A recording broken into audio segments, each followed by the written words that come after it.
67 probes have gone down this game, 56 to 39 currently. But you know what, guys? I will say I'm a little bit surprised that Sleep is not attacking with these Broodlords. I'm not sure what he's waiting for. I certainly feel like he could run over that Protoss army right now. And he's actually giving HerO a chance to max out right now. And I'm not sure why. And actually, HerO getting a little bit confident here. I don't know if this is borderline cocky or not, but hey, he's got to do something. And he's pushing into the bottom right. He will pick off this hatchery. Or not. Or... yeah, there you go. I thought for a second he was going to not pick up the hatchery, but he was able to. But here's the counterattack once again. This is what... oh, Storm goes down. This is what Sleep does best. He will counter when the Protoss army is moving out and about. He picks off the Templar Archives. Not a huge deal, because I'm imagining that Archives will come up very quickly. I'm a little surprised he's not using his Broodlords. I'm not sure what he's doing right now. Is he trying to toy with the Protoss? He's got so many Broodlords. 4, 8, 12, 13 Broodlords with a 14th one on the way. I mean, come on, that's a bit overkill. So let's see if Sleep goes in with these Broodlords sooner rather than later. In fact, he's given up all map control. He's forfeited it over to HerO. HerO's now mobilizing his army across the map, and he may actually have an opportunity to strike, excuse me guys, strike this hatchery down to the bottom left. And in fact, he has scouted the Broodlords with his observer, it looks like, because he's building 2 more Stargates right now. So he will have Void Rays on the way pretty soon. It looks like this hatchery will go down. Oh, the drones! Oh, the humanity! Colossus have no moral conscience whatsoever. How could dare they do that? Didn't you know drones are an endangered species? I speak for the Zerg, of course, but I'm sure Protoss players would have something else to say about that. But here comes the Broodlords. Now that is an endangered species, and the Colossus will get... oh, that was a little bit merciless, and that Colossus got taken out pretty quickly by the combination of a single fungal and the Broodlords. Muta's also flying in once again. HerO has been able to max out, actually. Not exactly max out, but get his army back up to snuff. Incredibly so. And I actually think right now, if Sleep were to somehow lose this game, it would be because I think he took so long with his Broodlords. He really allowed the Protoss to get back in this game. In fact, he allowed him to snipe 2 of his hatcheries as well. So that's a big if, though, because he's got a lot of Broodlords. So I'm certainly going to give the advantage right now to Sleep. A big storm goes down. Those cracklings were damaged by a big way, by a big storm. In fact, they're not cracked yet still, so I'm not too sure why Sleep is forgetting that crucial upgrade. It looks like he's just kind of chilling out here with all of his Broodlords. He's got to be careful, though. Does not want to clump them up like that. A big storm can take them all out very, very quickly. And in fact, he's going to leave all his Broodlords here to engage. There's quite a few Stalkers there, and if HerO wanted to, he could definitely blink under the Broodlords, but that might be a bit suicidal because there are some Infestors and Lings waiting there. And here comes the Broodlords, all launching their Broodlings. That is a lot of Broodlords, guys. So many Broodlings going down right now, and the Zerglings finally engaging. The Stalkers also blinking under the Broodlords. Keep an eye on the Broodlords' HP. They are not going down. Stalkers, there's just not enough to take out this many Broodlords. And look at the swarm of the Zerg overpowering the Protoss player, pushing him and driving him all the way back to his, phase 2, I guess you would call it, and paving a path for these Zerglings to come over to the cybernetic score at the main base right now. Beautiful play. In fact, I don't even know if it was beautiful play. It was just more of a display of raw power and might from our Zerg player. It wasn't really beautiful. It was just definitely no finesse. It was more of just brute strength, and he is definitely overcoming HerO right now. Probes actually were not able to save the cybernetic score. They were called to duty right there. But yeah, this could be it for OGS HerO. I'm not sure how he's going to hold this off. In fact, Sleep should just drill it in right here, like a nail into the coffin. Here comes some Void Rays, though. No anti-air here except for the Infestors. And, oh, misses a fungal on the second Void Ray. So the Void Rays, 2 Void Rays here, could be the HerO Void Rays of the day. They could actually push this entire army back. A couple of Infested Terrans going down, which they do not have the, the Gauss Rifle upgrade. They actually just have the armor upgrade, so they don't do improved damage. So the Void Rays at the very last second saving HerO's arse, and unbelievably so, pushing Sleep back a little bit. Now Sleep pulling his queens out to help transfuse. This is such a crazy game. This is actually, I think I'm going to call it StarCraft the movie, because I did have a glance at this replay, and I guess I can kind of tell you guys now, but I did have a glance at the length of the replay, and it was pretty darn long, so I might end up calling this replay StarCraft the movie. Because, I don't know, if you guys haven't grabbed some popcorn or some beverage, your favorite beverage of choice, and have been reclining back and kicking it and watching this, then I don't know, you guys are doing something wrong, because this replay goes on for quite a while. And so far, still no end in sight, it looks like. Although, here we go. It looks like Sleep is finally going to drive it home. There's the Nexus. It gets taken out almost quickly, instantly, in fact. And the Zerglings run away. Void Ray goes down to Infested Terrans and Corruptors and Queens, actually. And this could be it for HerO. I do not know how he's going to hold this off. He still doesn't have enough anti-air. And, you know, I really like how he pulled Queens off, pulling Queens from his bases. That's just added anti-air, along with the Corruptors, along with the Infestors. Void Rays now, I don't think we'll be able to break this either. And here, watch this Void Ray. Perfect example of a foolhardy HerO. Running into that much anti-air is just not going to work. So, okay, I guess Sleep kind of just drilling his way in, and now he's going to pull back, finding an opening, once again paving a path, like I said, for these Zerglings to come in. Let's check on the status of that crack. Crack upgrade still not researched, so a big mistake right here from Sleep, I feel like. Because Crack would probably be all he needs to level this entire base. That's how much more attack damage Crack gives you. And here we go!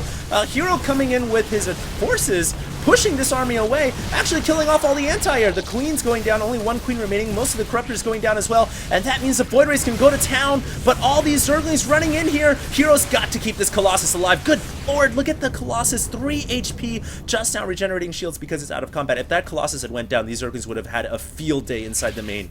So HerO on point right there, realizing that his Colossus was absolutely key. He kept it alive, and now giving chase to the Broodlords with his Void Rays.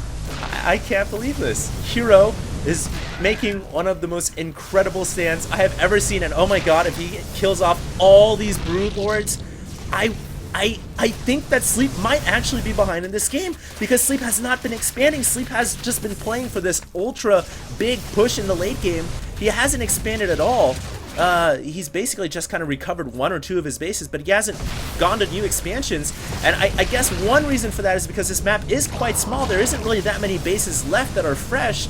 But another reason too, I just feel like he has been neglecting his macro, and he's actually under supply HerO right now. He is not ahead in supply. He kills off this Nexus, but really not a huge deal, because there was no minerals to be mined there. Now the mutas come in. I don't know where these mutas came from. Will they be able to clean up these Void Rays? So they are all charged up. The Void Rays have no upgrades though, so the 1-2 mutas will clean up the Void Rays. And what a game. Oh my god, my mind is about to implode right now from the epicness of this game. It has been back and forth for the last 46 minutes and 22 seconds. Literally. So, at this point, I don't even know what's going on. HerO trying to reestablish a Nexus here. There's really not that much money to be had. Cybernetics core being remade. That's like the 4th time we've seen a core being rebuilt in this game. Let's just check the units right now in the income. Income pretty even. Obviously, it's such a late portion of this game that that's actually a pretty considerable amount of resources. In terms of forces, both armies very, very small now, so it's really going to come down to the micromanagement and the decision making at this point. And this is where a true StarCraft player's intelligence, I guess you could say, or decision making will really come into play. Whoever makes the right decisions here is going to win out this game, because it's a war of attrition. Resources are limited. A couple of Zealots here might be a very good decision for HerO. If he can snap off this hatchery, that would be huge. And the hatchery is going to go down. There are some resources still remaining here. And, you know, I would argue it might not even be worth it for HerO to reestablish a new hatchery here. That is how dwindled in resources these two players have become. And in fact, he will save that hatchery. So that was huge, because I don't think it's worth reestablishing a 300 mineral hatchery here for really not that much resources at all. Except, I suppose, the gas. But you can distance mine it. So, yeah, big play right there. Muta's coming in once again. Probes are so important at this portion in the game. Every single probe so big. I mean, in fact, HerO just lost about 10 or 20% of his probes right there to that Muta harass. And it looks like Sleep going to be relentless in that harassment. He runs into a Void Ray, though. And the Void Ray buys enough time for the Stalkers to blink back. Beautiful defense by HerO. and that was a finesse defense, using those Blink Stalkers to engage the mutas and keep them away. We actually have our Zerg player Slayer Sleep expanding over to the old natural expansion of HerO right now. That is how starved for resources these two players have become in the last couple of minutes. And you know, I would argue right now the only base that's left worth mining is this one right here. In fact, this is the only fresh mineral field that has been left untouched this entire game. But look at the position it's at. It is at such a precarious spot on the map right now. Neither player wants to risk going for it because it's wide out in the open. In fact, there are 2 mineral fields that have pretty much been left untouched, and they're the ones wide out in the open. So this game may actually end up coming down to securing those particular mineral spots. That would be pretty insane. Muta's coming in once again, guys. Workers killed at 98. That's an astronomical number of workers killed. Surprisingly, OGS HerO still maintaining his probe count, though. Oh my god, it is 50 minutes in this game, and there is actually not a clear conclusion at all.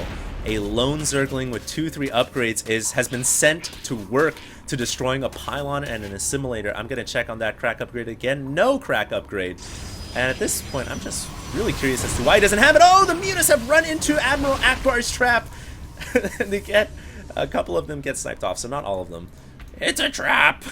So I don't know if these mutas want to run into Archons. That's even nastier than mutas, and especially with +3 weapons, that's 47 damage AoE in the air. So yeah, these mutas pretty much their use has been worn out. And right now, Sleep just going to rely majorly on Broodlords. It looks like Broodlords, Zerglings, Infestors, powerful late game composition, excluding the fact that he doesn't have the Crackling upgrade, the Adrenal Glands upgrade. So I'm not quite sure why he doesn't. It looks like this Archon will get surrounded. Every Archon here is so costly too. That was a mistake by OGS HerO to lose his Archon, but it will be well worth it if he can snap off one of the hatcheries on the left side of the map. It looks like he's mobilizing his entire Protoss army over there right now, and a forward blink from OGS HerO's Stalkers, and he will quickly take off that hatchery. Easy peasy right there for HerO, but at the same time a counterattack from Sleep.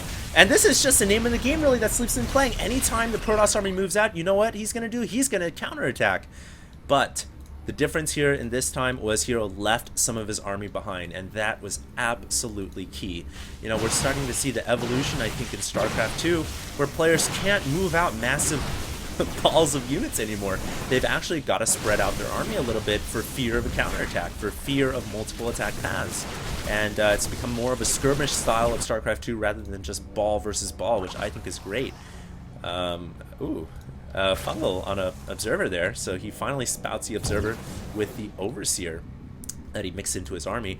And you know what, guys? I don't know what's happening right now because it's seriously one of the weirdest games I've ever seen. 123 supply to 111.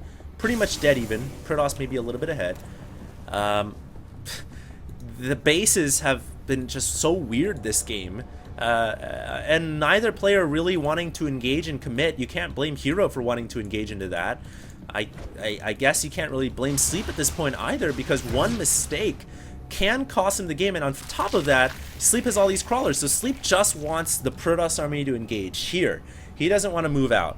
So you can't really blame him either. This is just one of the weirdest games I've ever seen. Look, HerO's army is now stranded off to the top left with nowhere to go. There's actually a burrowed Zergling over there. I hope HerO kind of brings that army back because he may need it for defense. He actually still has some army over here as well, so this is a very, very weird battle. Now, this could be risky because if Sleep gets caught in the middle of the field by 2 armies on both sides, that could be very, very bad. And it looks like HerO's moving out with both armies. He could go for a pincer move right now, but it looks like he is going to retreat with most of this army over here. This is going to be a very interesting unfolding of events in the next couple of seconds. And like I said before, at the late game, every unit counts so much. You start to value everything as if it was your little golden baby. Even Zerglings, I swear, they're so valuable right now. So we'll see what happens. It looks like some Archons coming up here. The Archons could tear up these Broodlords, and the entire Broodlord army getting caught in the middle of the field. Some Infestors going out, launching their Fungals, but look at the storms. The Broodlords are all very, very weakened right now, and the entire Broodlord army is getting devastated.